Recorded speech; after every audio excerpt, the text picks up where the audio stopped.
नमस्कार दोस्तों, आप सब कैसे हैं। उम्मीद है कि आप सब अपने परिवार के साथ सकुशलता से होंगे। दोस्तों, अगर आप जानना चाहते हैं कि आखिर किस वजह से आता है इंसान को पसीना, क्या इसका बीमारी से है कोई लेना देना, तो आपको हमारे वीडियो को लास्ट तक अवश्य देखना होगा। उम्मीद है कि आप इस वीडियो को देखकर अपनी जिज्ञासा को शांत कर पाएंगे। दोस्तों, इससे पहले आपसे एक गुजारिश है कि आप हमारे वीडियो को लाइक शेयर अवश्य करें, और अगर आप न्यू हैं तो आप हमारे चैनल को सब्सक्राइब करना ना भूलें, ताकि हम आपको नई नई जानकारी दे पाएँ। दोस्तों, अब हम चलते हैं अपने वीडियो की ओर। जानिए पूर्ण विस्तार से कि किस प्रकार से इंसान को पसीना आता है। दोस्तों, पसीना आना एक बड़ी ही सामान्य बात है। बहुत से लोगों को पसीना कभी गर्मी की वजह से आता है, तो कभी घबराहट होने पर या फिर अधिक मेहनत करने पर। कई लोगों को मुश्किल हालात में भी पसीना आने लगता है। आपने कई लोगों को ये कहते हुए सुना होगा कि किसी काम को करने में किसी व्यक्ति का पसीना छूट गया।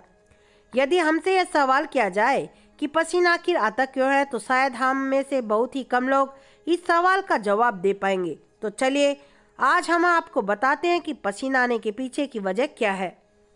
साथ में पसीने से ही जुड़े हुए कुछ और सवालों के जवाब भी आप हमारे वीडियो में प्राप्त कर पाएंगे। अब हम आपको बताते हैं पसीना आने की वजह। दोस्तों, कई बार ऐसा होता है कि किसी वजह से हमारे शरीर का तापमान सामान्य तापमान के मुकाबले अधिक हो जाता है। ऐसे में हमारा दिमाग इसे फिर से सामान्य तापमान में लौटाने के लिए काम करना शुरू कर देता है। इसी वजह से हमें पसीना आना शुरू हो जाता है।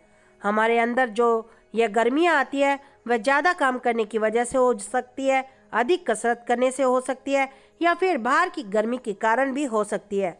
हमारा दिमाग ऐसे में प्रतिक्रिया देना शुरू कर देता है। हमारे शरीर में लाखों की तादाद में मौजूद एक्रिन ग्रंथियों के माध्यम से पूरे शरीर में पानी छूटना शुरू हो जाता है, ताकि हमारे शरीर का तापमान कम होकर सामान्य तापमान पर पहुंच सके। सर्वाधिक पसीना कहाँ आता है? गर्मी का प्रभाव यदि शरीर में लगातार बना रह जाता है, तो ऐसे में शरीर के गर्म होने से पसीना भी गर्म हो जाता है। इससे भाप बनकर यह उड़ता रहता है, जिससे कि शरीर को गर्मी कम लगने लगती है। वैसे हमारे शरीर में कुछ खास अंग मौजूद है जिनमें कि पसीना सबसे अधिक आता है। उदाहरण के लिए कांख में एपोक्रिन ग्रंथियां मौजूद होती है, जो अधिक मात्रा में पसीना पैदा करती है। एक बैक्टीरिया यहाँ बन जाता है जो पसीने से जब अंतरक्रिया करता है, तो इसकी वजह से पसीने में बदबू पैदा हो जाती है। जिस तरह से एक्रिन ग्रंथियाँ शरीर में सक्रिय होती है, उसी तरीके से कसरत करते वक्त एपोक्रिन ग्रंथियाँ भी सक्रिय रहती है। हालांकि एपोक्रिन ग्रंथियाँ शरीर में उस वक्त भी सक्रिय ही रहती है जब हम भावुक हो जाते हैं या बेचैन होते हैं या फिर उत्तेजित मानसिक अवस्था में पहुंच जाते हैं। इसका मतलब यह हुआ कि शारीरिक परिश्रम करने से जो पसीना आता है उसमें उतनी ज़्यादा बदबू नहीं होती जितनी कि मानसिक उत्तेजना, बेचैनी या भावुकता होने की वजह से आने वाले पसीने में मौजूद होती है। बीमारियों से पसीने का संबंध। पसीने का संबंध कई बीमारियों से भी होता है। जैसे कि दिल की बीमारी के बारे में कहा जाता है कि इसमें पसीना बहुत आता है।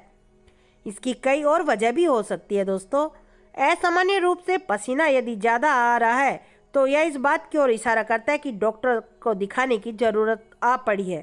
साथ में कई अन्य लक्षण से भी डॉक्टरों को आपकी समस्या को समझने में मदद मिलती है।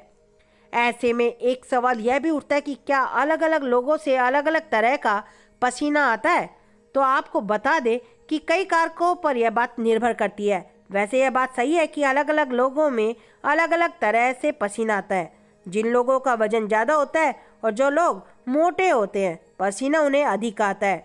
पसीने का आना उम्र, स्वास्थ्य संबंधी कारण, शरीर में मांसपेशियों की मात्रा और फिटनेस के स्तर आदि पर भी निर्भर करता है। इसके अनुसार लोगों में पसीने की मात्रा घटती बढ़ती रहती है। इस तरह से देखा जाए तो पसीना आना बहुत ही अच्छी बात कही जा सकती है। दरअसल पसीने से जो बदबू आती है उसकी वजह पसीने नहीं होते, बल्कि इसमें मौजूद बैक्टीरिया की अंतरक्रिया इसके लिए जिम्मेदार मानी जाती है। विशेषकर काख में पसीना आने पर बदबू कुछ ज़्यादा ही पैदा होती है। प्यारे दोस्तों, अगर वीडियो आपको पसंद आया हो तो आप लाइक करें, शेयर करें और हमारे चैनल को सब्सक्राइब करना ना भूलें।